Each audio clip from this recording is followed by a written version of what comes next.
I know there's a lot of talks. You saw I would call it a silly conference in Europe last week where they got together and talking about maybe doing something eventually when things are done. Those are not serious efforts yet. We would welcome that. We would welcome a serious European effort to do something about this strait and this passage, considering it's their energy capabilities that are most at stake. I think it's a wake-up call. It's a wake-up call for countries around the world. Either you have capabilities or you don't. Otherwise, you're at the behest of a country like Iran, and the only country that can do something about it is the United States military. Tehran didn't need missiles to hit back at Trump. Higher pump prices and wartime nerves did the damage for them. Behind the headlines, Iran's war ripples forced Trump to carve holes in a century-old US shipping law just to keep fuel moving.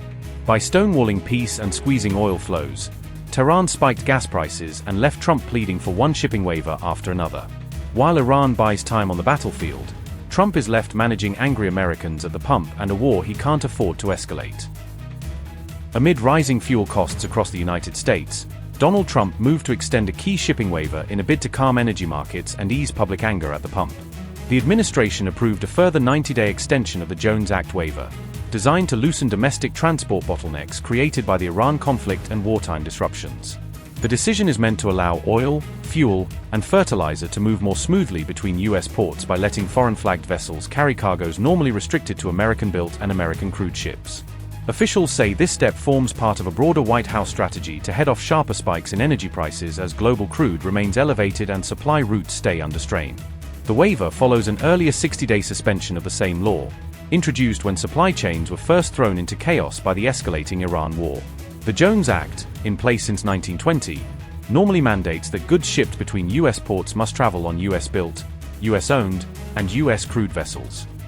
Supporters argue the law protects domestic shipping capacity, preserves well-paid maritime jobs, and strengthens U.S. national security in times of crisis.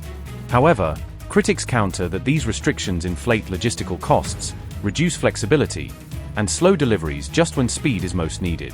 Energy analysts have questioned whether extending the waiver will significantly lower fuel prices for ordinary consumers, given that global factors still dominate the market. One study by the Center for American Progress projected that any price relief, particularly on the U.S. East Coast, would likely be modest rather than transformative.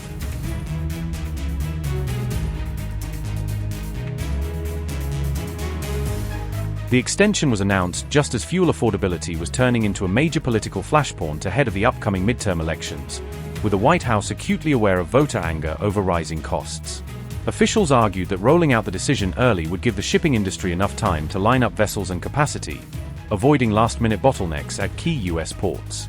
They insisted the waiver would help keep domestic supply chains and energy flows stable at a time when war-driven shocks were still rippling through global markets. But the same officials also acknowledged that repeatedly bypassing the Jones Act risked undermining American shipyards and the maritime workforce that the law was designed to protect. Industry voices like Jennifer Carpenter sharply criticized the move, warning that leaning on waivers now would weaken the long-term strength of the U.S. maritime sector. She argued that each extension chips away at efforts to restore American leadership in commercial shipping and shipbuilding. Meanwhile, public frustration over rising fuel and transport costs continued to grow, turning the cost of living into a central kitchen table concern. A Reuters Ipsos poll found that a clear majority of voters now blame Donald Trump for higher gasoline prices, linking them directly to his handling of the Iran war and energy policy. That perception crosses party lines, with significant numbers of Republican voters also saying the president bears responsibility for their mounting fuel bills. Analysts caution that even if geopolitical tensions ease, lingering supply disruptions and war-related risk premiums could keep fuel prices elevated for months to come.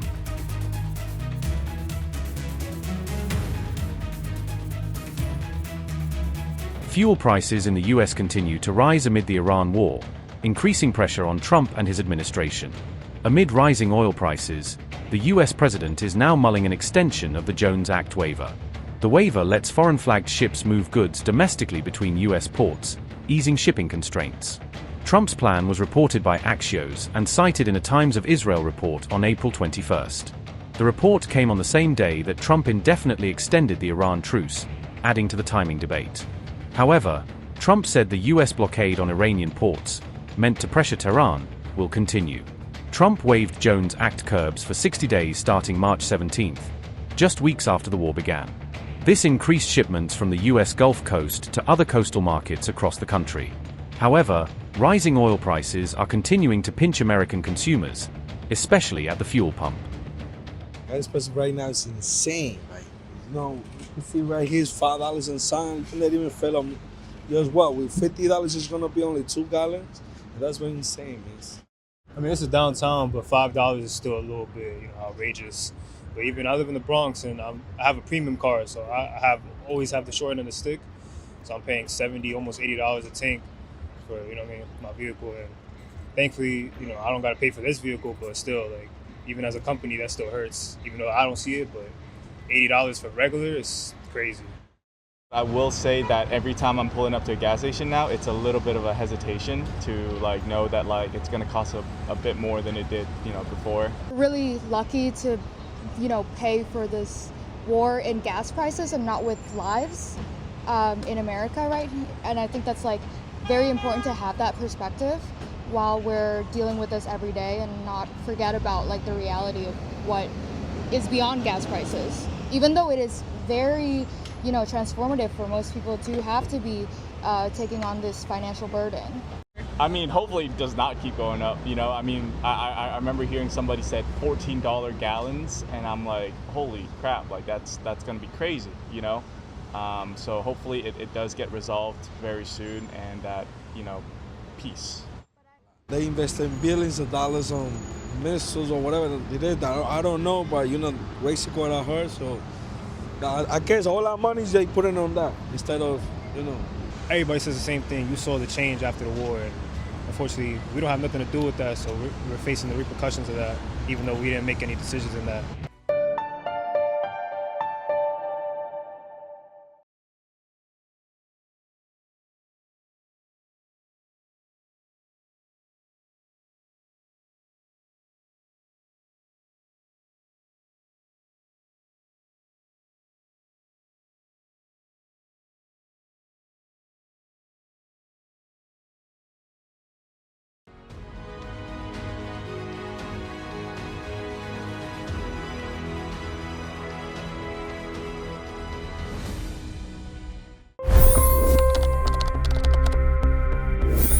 $25 crore गरीब गरीबी को परास्त करके बाहर निकले। For the good of our nation, let's work together and let's truly make America great again. The fastest news breaks. Requested PM saying that look, you will have to speak to Putin and to Zelensky. The biggest news makers. The relationship with India is probably the most important bilateral relationship the U.S. will have for the rest of this century. The capital delivered quite an election result today. Expert analysis. The million-dollar question today is how to stop this dance of death. Ground reports. I'm standing at the crossroad of the Kumbh Mela. Behind me are more than 100 entry ghats.